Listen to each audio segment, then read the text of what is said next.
Jean-Pascal Boniface a fait le tour, il a parlé à propos de la croix d'un journal. Nous sommes un journal. La question du support ne définit plus un journal. Nous sommes un journal et en effet, nous sommes un journal payant qui a toujours défendu l'information, qui est sans publicité, qui ne vit que de ses lecteurs et qui a en effet hier dépassé les 100 000 abonnés, ce qui veut dire, comme les gens peuvent s'échanger les identifiants, 200 000 lecteurs par mois qui ont accès à ce journal. On peut le multiplier par 2 et au total 2 500 000 visiteurs uniques par mois.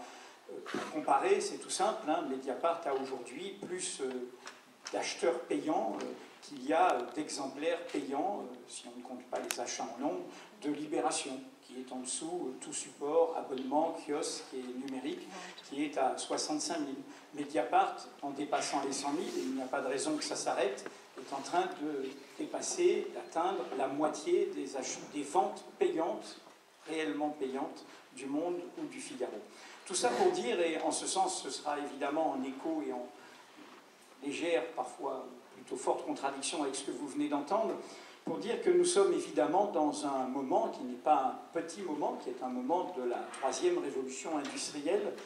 Il y a eu la machine à vapeur, il y a l'électricité, il y a le numérique. Une révolution industrielle, c'est un moteur technologique. Et derrière ça, et c'est au cœur de tout ce dont nous débattons actuellement, il y a d'immenses ébranlements. Ébranlements de nos modes de consommation, ébranlements de nos pratiques culturelles, ébranlements géopolitiques, ébranlements économiques, destruction de valeurs, création d'autres.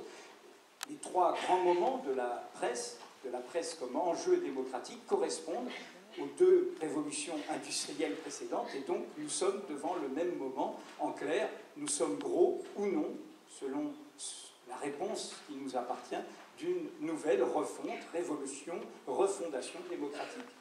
Les principes de la liberté d'expression et du début de la presse d'opinion correspondent à la première révolution industrielle, fin 18e, début 19e. La presse démocratique de masse comme enjeu d'un espace public, eh bien c'est fin 19e, début 20e, et là, nous y sommes avec le numérique devant un ébranlement qui n'est donc pas une crise, qui est un moment de transition à tout point de vue. De ce point de vue, les quelques points que je voudrais poser, je les situe en tant que journaliste du côté de ce qui fonde notre profession. Notre profession n'a aucun monopole et n'a aucune raison d'être qui serait la liberté d'expression. La liberté d'expression appartient à tout le monde, la liberté d'opinion appartient à tout le monde, et justement, un des effets de la révolution numérique est de permettre à tous les citoyens de s'en emparer sans avoir besoin d'intermédiaires. Et du coup, c'est une très bonne nouvelle, car cela remet le journalisme à sa place, à sa juste place, qui est d'apporter des informations, qui est d'être du côté du droit de savoir des citoyens, de cette exigence formulée par Bailly, le premier président du tiers-État et premier maire de Paris, qui était en 1789, cette phrase d'une forte modernité, la publicité de la vie politique et la sauvegarde du peuple. Tout ce qui est d'intérêt public doit être public pour que nous puissions en délibérer. Et vous connaissez le cheminement qui s'est toujours heurté aux réticences des pouvoirs et qui prennent toujours de nouveaux atours, car ils veulent maîtriser l'information, ils veulent être les sachants, et en fait, comme le disait Victor Hugo, le suffrage universel n'est rien sans ce droit de savoir, car je peux voter en me trompant, je peux voter en étant mal informé. Vous retrouverez ça également chez Marc Bloch, dans L'étrange défaite et sa réflexion sur l'abaissement de la France en 1940, cette question de l'information, de sa vitalité est centrale. Ce point étant posé, je vais l'illustrer tout de suite sur l'époque que nous traversons et sur le sens de cette réunion organisée par l'IRIS. Nous vivons des temps d'inquiétude, d'angoisse, avec des grands mots, barbarie, guerre, union nationale, urgence. Dans ces moments-là, quel est le rôle des journalistes? Certainement pas d'ajouter de l'émotion à la passion. Certainement pas d'ajouter du roulement de tambour au bruit du canon. Et c'est fondateur de ce qui fut notre charte professionnelle. La première charte professionnelle des journalistes est de 1918. Au sortir du début de la catastrophe européenne, dont certains ne savaient pas, évidemment, les contemporains, que ce n'était que le début. Et c'est à cette époque-là qu'a été inventée l'expression « bourrage de crâne », avec la création du Canard enchaîné en 1915 contre ce bourrage de crâne. Et ce sont les débuts professionnels d'Albert Londres, dont les reportages sur 14-18 ont été publiés sous ce titre, contre le bourrage de crâne. C'est-à-dire contre la propagande d'opinion qui saisit tout le monde et qui peut rendre aveugle tout le monde. Donc notre rôle n'est pas de faire chorus. Notre rôle, ni rire, ni pleurer, comprendre, derrière tout crime, aussi odieux soit-il, il y a des causes, ni rire, ni pleurer. Comprendre, c'est Spinoza. Comprendre n'est pas justifier, expliquer n'est pas excuser, mais en revanche, être moins stupide, ne pas ajouter du désordre au désordre, du malheur au malheur. Et donc comprendre, eh bien, c'est ce que nous faisons, notamment sur Mediapart, mais d'autres, j'espère, sérieusement le font, eh bien, c'est de comprendre d'où vient ce qui se passe là, de 30 ans de catastrophe. Nous en sommes à la 4e guerre en Irak.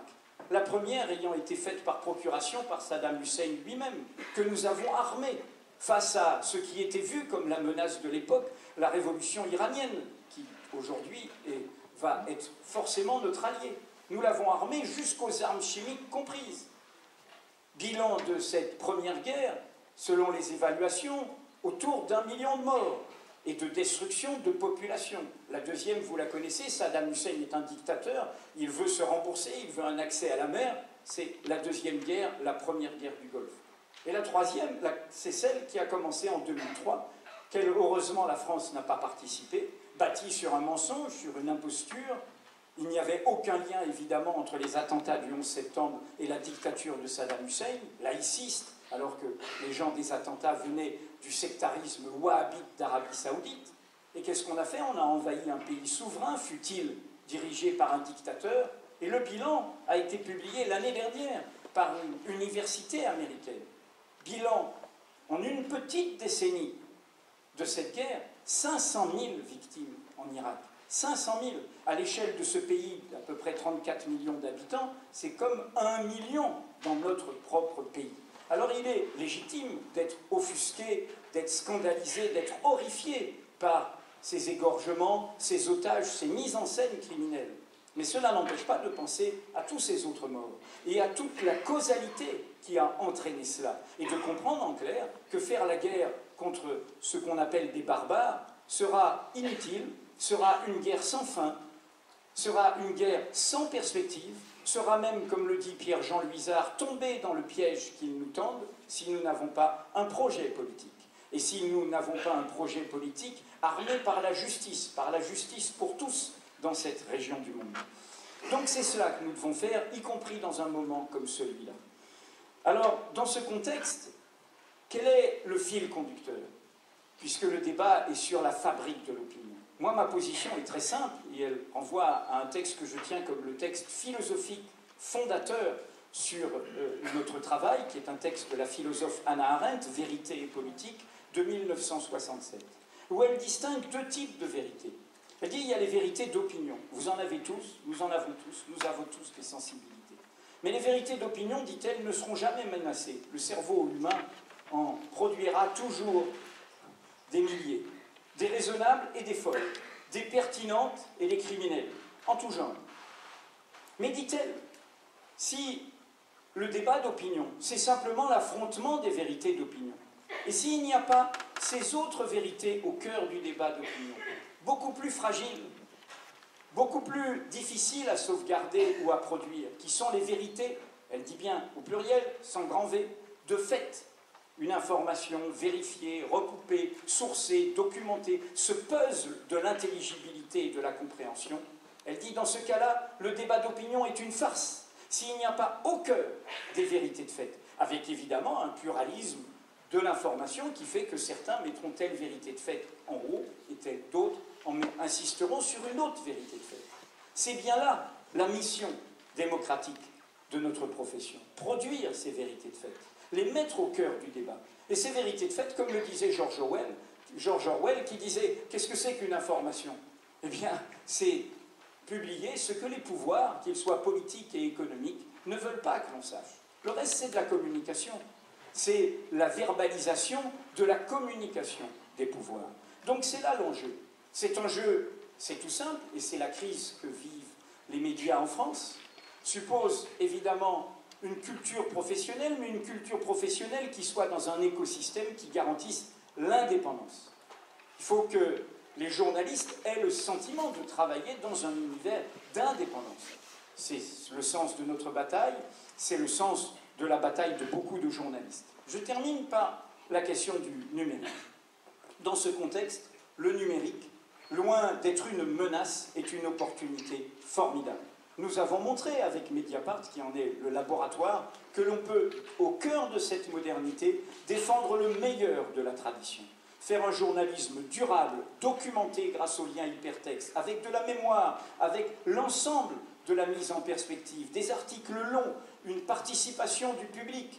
Et en effet, nous sommes descendus de l'estrade, nous sommes surveillés par nos lecteurs, nous créons une confiance nouvelle qui était, et en effet, je suppose que Jean-Jacques Bourdin va le dire, la particularité de la radio, cette relation de confiance où on ne peut pas être au-dessus de son public. Et c'est bien cela l'enjeu démocratique essentiel. Je voudrais en terminer par là, car vous avez eu une leçon inaugurale faite par Hubert Védrine, qui sur les questions internationales est très pertinente. Mais il a eu une phrase la semaine dernière qui montre bien comment nous sommes dans un moment qui est un enjeu au-delà de l'information, qui est un enjeu démocratique. En clair, il y a une méfiance en haut de gens qui sont dans une bulle par rapport à tout ce qui bouge là, et qui ne comprennent pas cette nouvelle horizontalité démocratique en réseau, où se crée une dynamique que prouve votre affluence. Et cette dynamique, elle est comme une contre-démocratie, au sens pas être contre la démocratie, comme une invention de la démocratie, qui évidemment, contrairement à ce qu'a dit Dominique Volton, fait de vous évidemment des contre-pouvoirs. Les contre-pouvoirs sont multiples, sont divers, et nous ne sommes pas les seuls. Une démocratie, elle est faite de complexité, elle est faite de jeux de pouvoir et de contre-pouvoirs multiples. Elle ne se réduit pas à l'élection, elle suppose d'être participative, d'être délibérative, comme l'a montré David Van Reybrouck dans ce formidable essai récent, titré un peu à tort comme un contresens, contre les élections. Ce qu'il voulait dire, c'est qu'il ne suffit pas d'élire des représentants pour être en démocratie, et que pendant 5 ans, ils fassent le contraire de ce qu'ils ont dit qu'ils feraient au moment de l'élection. Ce n'est pas possible. Et donc il faut une délibération démocratique, un espace public.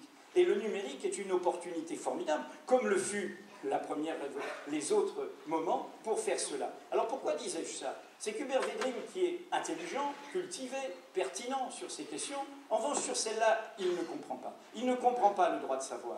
Il ne comprend pas que le droit de savoir, ce n'est pas la transparence totalitaire. Il ne comprend pas cette nouvelle dynamique. Et donc il a dit la semaine dernière que la politique, c'était plus pour lui, parce que c'était vraiment plus possible, le métier était plus au même niveau, les gens étaient plus là, mais surtout c'était plus possible avec cette règne de la transparence et surtout les vautours de Mediapart.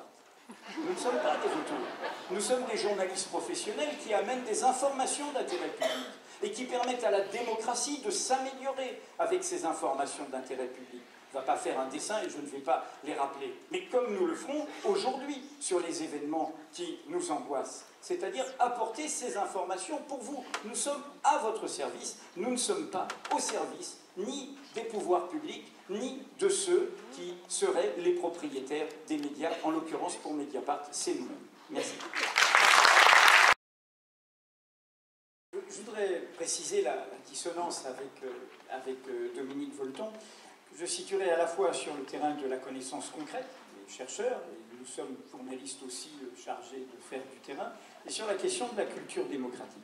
C'est un des vrais problèmes des débats auxquels je participe ici depuis que Mediapart existe. Je me trouve confronté, qu'il s'agisse de politique ou d'intellectuels, à une méconnaissance, à des gens qui ont entendu parler de nous par le bruit que nous faisons, donc par le bruit médiatique, justement de la gratuité et du flux, et qui ne nous connaissent pas, qui ne voient pas concrètement quel laboratoire nous avons conçu.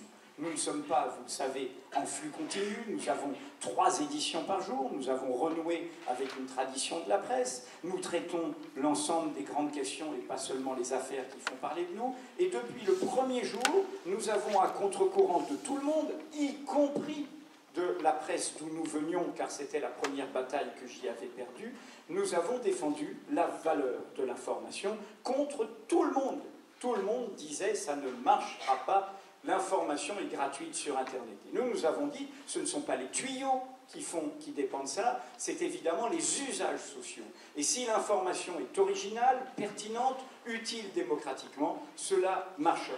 Et donc, je dis ce premier point-là, parce que nous sommes, quand je disais nous sommes un journal tout à l'heure, nous sommes sur ce terrain de l'invention concrète d'un journalisme que je pense, venant de la presse que j'appelle la vieille presse, comme il y avait un vieux continent, ce n'est pas péjoratif, et qu'il y a un nouveau monde, hein, mais ça ne veut pas dire la suppression du précédent continent, ça veut dire que nous montrons que dans ce cœur-là, il y a au contraire la possibilité de réinventer notre métier. Quand je fais des articles de fond, comme l'article qui a beaucoup circulé autour de la lettre ouverte à François Hollande sur la Palestine, c'est un article qui faisait 27 000 signes. 27 000 signes, ça vous tombe des mains dans un quotidien imprimé. C'est pas possible, c'est un nombre de pages pas possible. Et là, il a circulé très très massivement, c'était un article très argumenté, avec les liens, avec les documents, avec les renvois. Je pense que nous montrons que, justement, en saisissant de tous les outils de la révolution numérique, on peut faire un journalisme plus durable, plus documenté, plus enrichi. Et donc, c'est une question de volonté. Et nous ne sommes pas ni du côté du flux, ni du côté des contenus, ni du côté, etc., ni du côté de l'émotion et tout. Ça, c'est le premier point. Et je meurs, c'est pour ça que je citais la phrase par correction, puisqu'il était là tout à l'heure de Védrine, mais de plein d'autres. Hier, pour notre anniversaire, pas notre anniversaire, les 100 000, nous avons fait un florilège de toutes les phrases qui ont été prononcées sur Mediapart depuis sa création. Bon, c'est un florilège où la méconnaissance rend stupide, pour dire les choses franchement. Il y a une forme de crétinisme dans ce débat. Mais je viens au deuxième, qui est peut-être le cœur pour moi du débat, qui est la question démocratique. Parce que le débat que nous avons aujourd'hui sur cette accélération, et je suis entièrement d'accord, c'est la formule d'Edgar Morin, mais il faut d'abord l'envoyer à ceux qui nous gouvernent, ceux qui prennent l'urgence pour l'essentiel au lieu de s'attaquer à l'urgence de l'essentiel. Oui, l'urgence de l'essentiel, c'est les droits du peuple palestinien, au lieu de laisser ce cancer légitimer toutes sortes d'injustices, toutes sortes de colères et toutes sortes de ressentiments. Voilà, s'attaquer à l'essentiel. Je l'ai dit tout à l'heure, ça c'est la question politique, ça concerne l'environnement. Vous avez, je fais au passage un petit signe, nous sommes à Nantes, il y a un journal que vous devez soutenir, qui est nantais, qui est à la fois papier et numérique, qui s'appelle Terra Eco. Terra Eco, qui est un grand journal de l'écologie positive, de l'écologie dynamique, de l'écologie enthousiaste, et pas de l'écologie dépressive. Donc je vous transmets ce message, ils ont besoin de 250 000 € par vos abonnements. Je le dis au passage, mais je leur devais ça.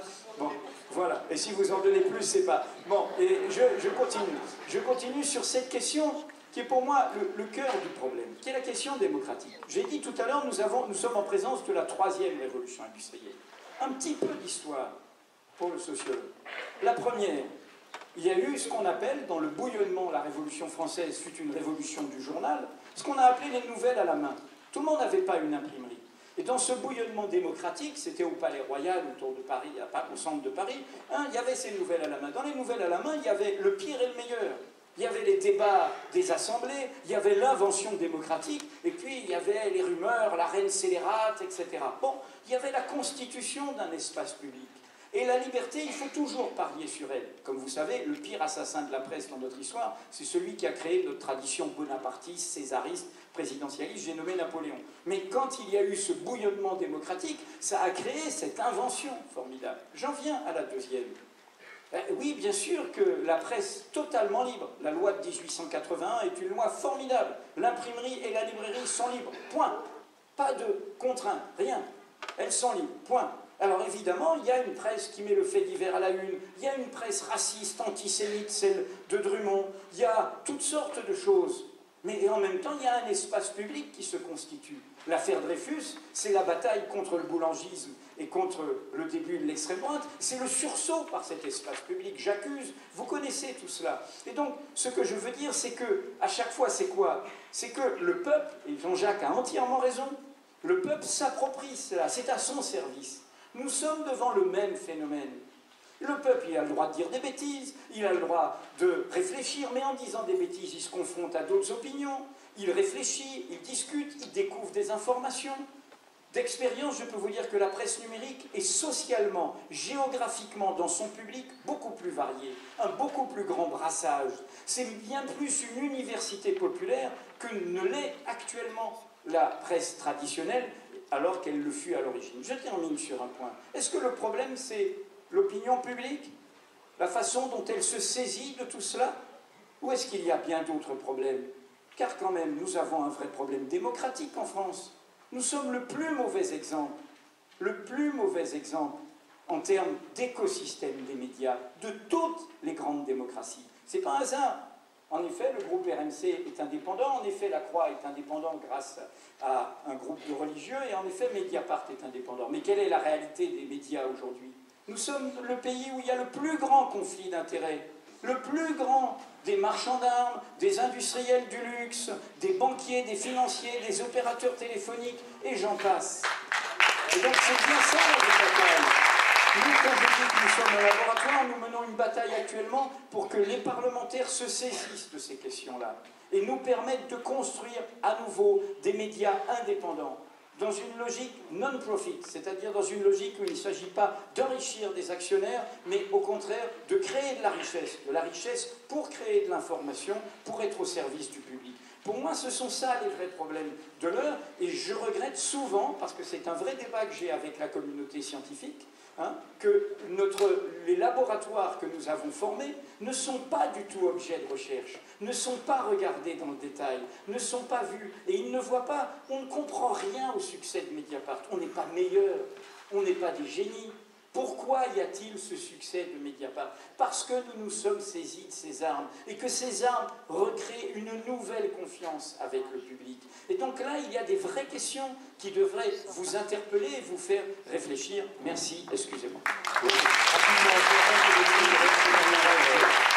encore une fois rebondir sur ce que vient de dire l'opinion publique, mais moi je défends l'opinion publique, je veux qu'elle s'exprime, je veux qu'on l'entende. Pourquoi? Parce que grâce à ces témoignages, grâce à ce que vous dites, à ce que vous pensez, grâce à ce qu'on entend, on va débusquer toutes les tentations extrêmes, quelles qu'elles soient, on va savoir où elles sont, on va savoir ce qui se dit, on va savoir, et nous, après, c'est à nous de rétablir les vérités, c'est à nous d'expliquer, c'est à nous de faire comprendre aux uns et aux autres qu'il y a ces tentations-là et que ces tentations, il ne faut pas les suivre. Voilà pourquoi je veux qu'on donne, pendant tellement longtemps, et moi, pardonnez-moi, je vais vous le dire, comme je le pense, Hubert Védrine a un mépris profond. Il a un mépris profond pour les journalistes, il a un mépris profond pour l'opinion publique, un mépris profond. Et moi, je n'aime pas ces politiciens d'un autre temps et d'un autre âge qui n'ont absolument pas l'idée première de ce que peut être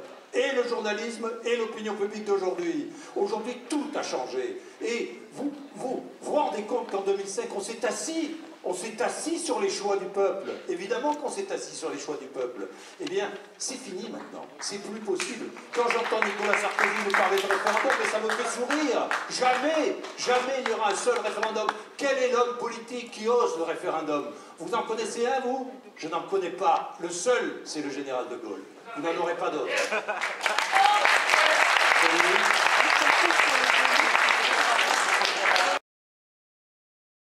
La différence avec la presse numérique, et ça concerne votre remarque sur les mouvements sociaux, monsieur. La nouveauté avec la presse numérique, c'est que vous n'êtes pas dans cette situation de piétinement. Quand est-ce que le journaliste va parler de ma cause? Quand est-ce qu'il va parler de mon opinion, de ma campagne, de mon point de vue, de la réalité que je voudrais qu'il traite? Vous pouvez le rappeler à l'ordre. Anne Niva a publié une formidable tribune dans Mediapart sur l'Irak, justement, sur les mouvements sociaux. L'ensemble des réseaux, Attac et d'autres du mouvement social contribuent, et j'étais d'ailleurs invité au Forum européen d'Attac cet été. Sur l'Iran, vous trouvez que nous ne traitons pas ça bien? Ce n'est pas un courrier des lecteurs, un abonné de Mediapart. C'est une culture du free speech, de la liberté de parole. La modération est a posteriori. Eh bien, vous contribuez, vous envoyez votre tribune. Et ça, c'est une nouveauté radicale.